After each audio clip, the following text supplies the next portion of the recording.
레위기 25장. 주님께서 시내산에서 모세에게 말씀하셨다.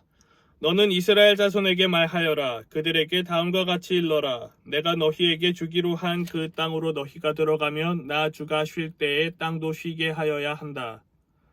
6해 동안은 너희가 너희 밭에 씨를 뿌려라. 6해 동안은 너희가 포도원을 가꾸어 그 소출을 거두어라. 그러나 7째 해에는 나 주가 쉼으로 땅도 반드시 쉬게 하여야 한다. 그 해에는 밭에 씨를 뿌려도 안 되며 포도원을 가꾸어도 안 된다. 거둘 때에 떨어져 저절로 자란 것들은 거두지 말아야 하며 너희가 가꾸지 않은 포도나무에서 저절로 열린 포도도 따서는 안 된다. 이것이 땅의 안식년이다.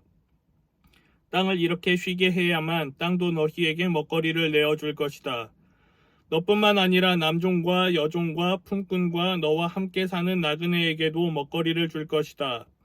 또한 너의 가축도 너의 땅에서 사는 짐승까지도 땅에서 나는 모든 것을 먹이로 얻게 될 것이다. 안식년을 7번 세어라. 7년이 7번이면 안식년이 7번 지나 49년이 끝난다. 7째 달 열흘날은 속죄일이니 너희는 뿔나팔을 크게 불어라. 나팔을 불어 너희가 사는 온 땅에 울려 퍼지게 하여라. 너희는 50년이 시작되는 이 해를 거룩한 해로 정하고 전국의 모든 거민에게 자유를 선포하여라. 이 해는 너희가 휘년으로 누릴 해이다. 이 해는 너희가 유산 곧 분배받은 땅으로 돌아가는 해이며 저마다 가족에게로 돌아가는 해이다. 50년이 시작되는 해는 너희가 휘년으로 지켜야 하는 해이다. 휘년에는 씨를 뿌리지 말고 저절로 자란 것을 거두어서도 안 되며 너희가 가꾸지 않은 포도나무에서 저절로 열린 포도도 따서는 안 된다. 그 해는 휘년이다. 너희는 그 한 해를 거룩하게 보내야 한다. 너희는 밭에서 난 것을 먹게 될 것이다. 이렇게 휘년이 되면 너희는 저마다 유산 곧 분배받은 땅으로 돌아가야 한다. 너희가 저마다 제 이웃에게 무엇을 팔거나 또는 이웃에게서 무엇을 살 때에는 부당하게 이익을 남겨서는 안 된다. 네가 네 이웃에게서 밭을 사들일 때에는 휘년에서 몇 해가 지났는지를 계산하여야 한다. 파는 사람은 앞으로 그 밭에서 몇 번이나 더 소출을 거둘 수 있는지 그 횟수를 따져서 너에게 값을 매길 것이다. 소출을 거둘 횟수가 많으면 너는 값을 더 치러야 한다. 휘년까지 남은 횟수가 얼마 되지 않으면 너는 값을 깎을 수 있다. 그가 너에게 실제로 파는 것은 거기에서 거둘 수 있는 수확의 횟수이기 때문이다. 너희는 서로 이웃에게서 부당하게 이익을 남기려고 해서는 안 된다. 너희는 하나님 두려운 줄을 알아야 한다. 나는 주 너희의 하나님이다. 그러므로 너희는 내가 세운 규례를 따라서 살고 내가 명한 법도를 지켜서 그대로 하여야 한다. 그래야만 그 땅에서 너희가 안전하게 살 수 있을 것이다. 땅은 소출을 낼 것이고 그것으로 너희가 넉넉히 먹을 수 있을 것이며 거기에서 안전하게 살 수 있을 것이다. 7째 해에는 씨를 뿌려도 안 되고 소출을 거두어 들여도 안 된다면 그 해에 우리는 무엇을 먹을까 하고 너희는 물을 것이다. 그러나 6째 해에 내가 너희에게 복을 베풀어 새 해 동안 먹을 소출이 그 한 해에 나게 하겠다. 8째 해 곧 너희가 다시 씨를 뿌리는 그 해에 너희는 묵은 곡식을 먹을 것이다. 9째 해가 되어서 햇곡식이 날 때까지 너희는 묵은 곡식을 먹을 것이다. 땅을 아주 팔지는 못한다. 땅은 나의 것이다. 너희는 다만 나그네이며 나에게 와서 사는 임시 거주자일 뿐이다. 너희는 유산으로 받은 땅 어디에서나 땅 무르는 것을 허락하여야 한다. 네 친척 가운데 누가 가난하여 그가 가진 유산으로 받은 땅의 얼마를 팔면 가까운 친척이 그 판 것을 물을 수 있게 하여야 한다. 그것을 물을 친척이 없으면 형편이 좋아져서 판 것을 되돌려 살 힘이 생길 때까지 기다려야 한다. 판 땅을 되돌려 살 때에는 그 땅을 산 사람이 그 땅을 이용한 횟수를 계산하여 거기에 해당하는 값을 빼고 그 나머지를 산 사람에게 치르면 된다. 그렇게 하고 나면 땅을 판 그 사람이 자기가 유산으로 받은 그 땅을 다시 차지한다. 그러나 그가 그 땅을 되돌려 살 힘이 없을 때에는 그 땅은 산 사람이 휘년이 될 때까지 소유한다. 휘년이 되면 땅은 본래의 임자에게 되돌아간다. 땅을 판 사람은 그때에 가서야 유산 곧 분배받은 그 땅을 다시 차지할 수 있다. 성곽 안에 있는 집을 팔았을 때에는 한 해 안에는 언제든지 되돌려 살 수 있다.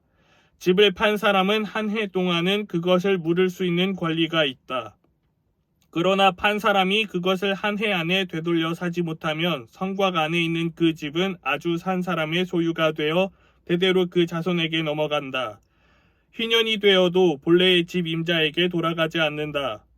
그러나 성곽이 없는 마을에 지은 집은 그것들을 토지와 같이 여겨 판 사람이 언제든지 물을 수 있고 되돌려 살 힘이 없을 때에는 휘년이 될 때까지 기다렸다가 본래의 임자가 그것을 다시 차지한다. 그러나 레위 사람의 성읍, 곧 그들이 유산으로 받은 성읍 안에 있는 집은 그렇지 않다. 레위 사람은 성읍 안에 있는 집을 팔았어도 언제든지 그것을 다시 물을 수 있다. 그가 무르지 않으면 성읍 안에 있는 그 팔린 집은 희년이 되면 본래의 임자에게 되돌아간다. 레위 사람의 성읍 안에 있는 집은 이스라엘 자손이 레위 사람의 유산으로 준 것이기 때문이다.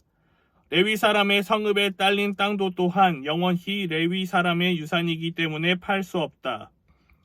너희 동족 가운데 아주 가난해서 도저히 자기 힘만으로는 살아갈 수 없는 사람이 너희의 곁에 살면 너희는 그를 돌보아 주어야 한다.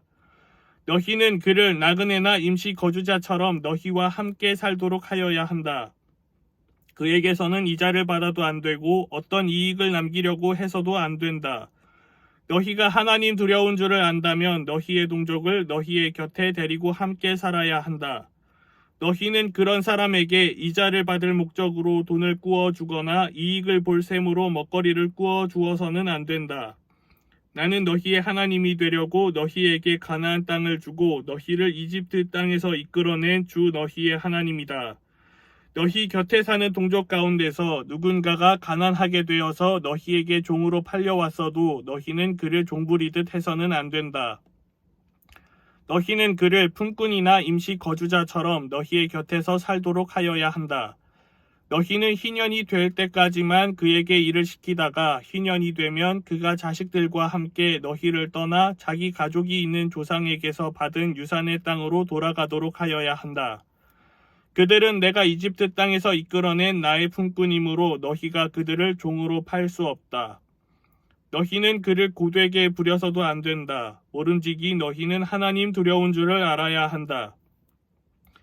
너희가 남종이나 여종을 두려면 너희의 주변에 있는 여러 나라에서 남종이나 여종을 사들일 수 있다. 너희는 또 너희와 함께 사는 외국인 거주자의 자손 가운데서나 너희의 땅에서 태어나서 너희와 함께 사는 그들의 가족 가운데서 종을 사서 너희의 소유로 삼을 수 있다. 너희는 또 그 종들을 너희의 자손에게 영원한 유산으로 물려줄 수도 있다. 바로 이들은 너희가 종으로 부려도 된다. 그러나 너희의 동포 이스라엘 자손들끼리 서로 고되게 부려서는 안 된다. 너희와 함께 사는 나그네 신세된 외국 사람이나 임시 거주자 가운데는 부자로 사는 사람이 있는데 마침 그 이웃에 너희의 동족이 살고 있다가 가난하게 되어서 그 외국 사람에게나 너희와 같이 사는 임시 거주자에게나 그 가족 가운데 누구에게 종으로 팔렸다고 하자. 종으로 팔려간 다음이라 하더라도 그는 종으로 팔릴 때에 받은 값을 되돌려주고 풀려날 권리가 있다. 그의 친척 가운데 누군가가 값을 대신 치르고 그를 데려올 수 있으며 삼촌이나 사촌이 그를 데리고 나올 수도 있고 그의 가문에 속한 살부치가 그를 데리고 나올 수도 있다. 그 사람이 넉넉하게 된 뒤에 스스로 그 값을 치르고 나올 수도 있다. 그 경우에 그는 종으로 팔렸던 그 해로부터 희년이 될 해까지의 횟수를 자기를 산 사람과 함께 계산하여 그 횟수에 따라 돌려줄 값을 정하여야 한다. 그 가운데서 그가 주인을 섬기며 일한 기간은 그가 이미 주인에게 일을 하여 준 기간이므로 값의 일부를 치른 것으로 계산하여야 한다. 아직 희년까지 남은 횟수가 많으면 남은 횟수만큼 많이 내고 나와야 한다. 그는 종으로 팔릴 때에 받은 몸값에서 그 집에서 일한 횟수에 품삯 쓸 때 낸 나머지를 무르는 값으로 치르면 된다. 희년까지 남은 횟수가 얼마 되지 않으면 그 횟수를 따져서 그만큼 적게 치르면 된다. 이때에도 그는 일한 횟수와 남은 횟수를 자기를 종으로 산 주인과 함께 계산하여 무르는 값을 정하여야 한다. 주인은 그를 해마다 고용하는 것으로 하고 그를 품꾼으로 대접하여야 한다. 어떤 주인이라도 그 종을 심하게 부려서는 안 된다. 위에서 말한 여러 방법 가운데 어느 하나로도 풀려날 길이 없다 하더라도 희년이 되면 그는 풀려날 수 있다. 자기만이 아니라 자식들도 그와 함께 풀려난다. 이스라엘 자손은 나에게 속한 나의 품꾼이기 때문이다. 그들은 내가 이집트 땅에서 이끌어낸 나의 품꾼이다. 내가 주 너희의 하나님이다. 아멘.